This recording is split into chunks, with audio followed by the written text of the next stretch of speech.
좋은 아침입니다. 하나님과 말씀과 오늘 다시 시작. 안녕하세요. 김병환 목사입니다.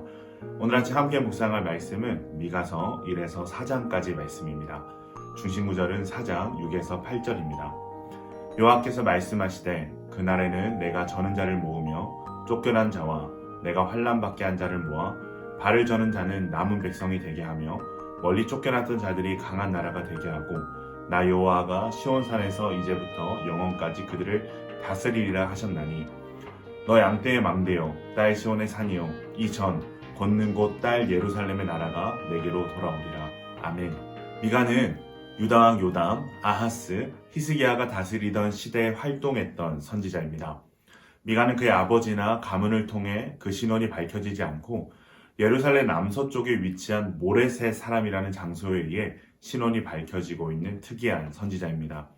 또한 미가는 선지자로서의 특별한 소명 또한 밝히고 있지 않은가 동시에 단 한 번도 선지자로 일컬어지지 않는 사람이 미가입니다. 그러나 그는 여호와의 영으로 말미암는 선지자적 활동을 온 삶을 다해 감당했습니다. 미가란 이름은 야훼와 같으신 이가 누구냐라는 뜻입니다. 그는 이스라엘과 유다의 도덕적 타락과 우상 숭배를 향한 하나님의 진노와 거짓 예언자들과 제사장들과 같은 부패한 지도층들을 향해 하나님의 거룩한 분노를 외쳤던 사람입니다. 이러한 이유에서 미가는 남왕국의 아모스라고 불리기도 하고 명확하고 호소력 있는 책의 내용으로 인해 본서는 작은 이사야서라고 불리기도 합니다. 미가서의 주제는 심판과 용서입니다. 자기 백성을 그들의 허물과 죄로 인해 흩어버리시는 심판자 여호와, 그러나 언약적 신실하심으로 그들을 모으고 보호하시는 하나님을 미가서에서 만날 수 있습니다. 1장은 미가서의 기록 시기와 대상을 밝힌 후에 사마리아와 남유다에 대한 하나님의 심판을 기록하고 있습니다. 두 왕국의 제약은 우상 숭배를 행했다는 것입니다. 9절에 보면 이 제약이 예루살렘까지 미쳤다고 되어 있는데 이것은 그들에게 임할 심판의 필연성을 확증해 주는 것입니다. 미가는 앞으로 임할 심판에 대한 슬픔을 4가지 행위로 표현합니다. 슬피 울며 맨발로 벌거벗고 다니고 들개처럼 애곡하고 타조같이 애통하는 특이하고도 극에 달하는 슬픔의 표현을 통해 유다에 임할 하나님의 심판을 선포합니다.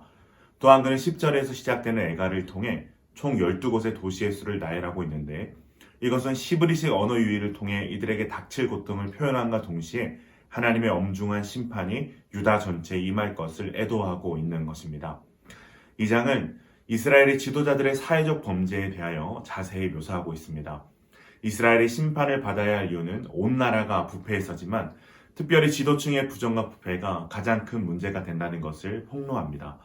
이들은 탐욕에 사로잡혀서 자신의 권력을 이용해 약탈을 일삼았습니다.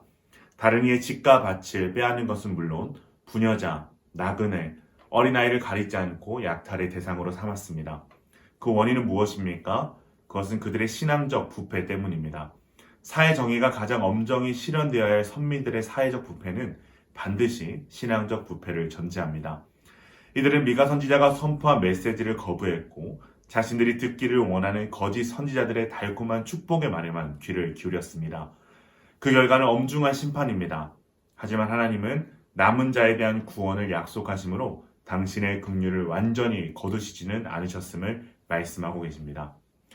1, 2장들이 이스라엘이나 유다에 대해 전체적으로 그들의 죄악상을 고발한 것이었다면 3장은 그들의 그러한 죄를 구체적으로 나타낸 것이라 볼 수 있습니다.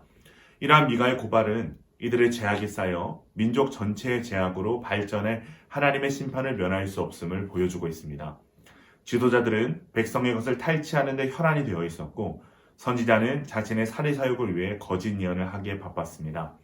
무엇보다도 이들은 하나님의 공의로우심에 대해 무지하였습니다.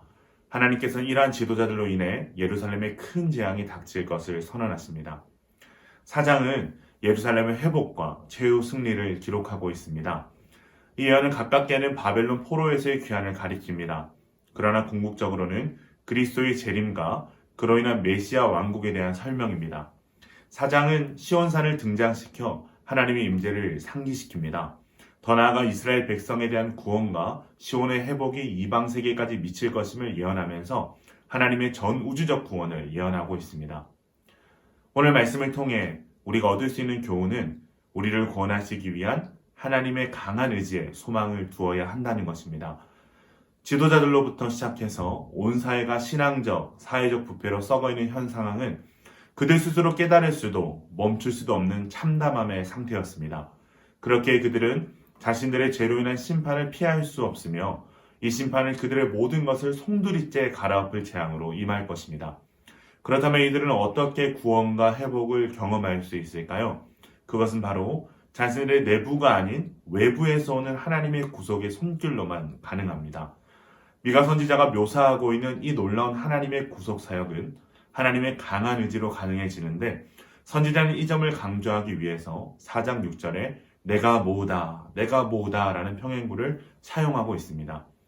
끊임없는 백성의 반역이 하나님의 가슴을 멍들게 했지만 하나님께서 자신의 백성에게 구원을 베푸시겠다는 하나님의 의지에는 변함이 없었습니다. 여기에 이스라엘과 유다의 소망이 있음을 미가 선지자는 예언하고 있습니다. 사랑하는 기쁜 가족 여러분, 우리는 구제불능 같은 이스라엘과 유다의 모습과 참 많이 닮아 있습니다. 알게 모르게 범하는 수많은 죄들, 그리고 그로 인해 무너져버린 신앙과 삶. 우리는 구원의 은혜를 경험했음에도 얼마나 하나님의 마음을 아프게 만드는지 모르겠습니다. 그러나 하나님께서는 우리의 어떠한 연약함보다 강하고 변함없는 의지로 우리를 구원하시겠다 말씀하십니다. 그렇게 우리는 어떠한 상황 속에서도 하나님께 소망을 두고 그분의 은혜를 구하며 나아가야 되는 줄로 믿습니다. 우리는 할 수 없지만 하나님은 하십니다. 오늘 하루 강한 의지로 우리를 구원하시겠다 말씀하시는 하나님의 음성 앞으로 나아가시기를 바랍니다. 그리고 그곳에서 우리는 감히 상상할 수도 없었던 놀라운 구원과 회복의 은혜를 경험하는 저와 여러분 될 수 있기를 주님의 이름으로 축원합니다.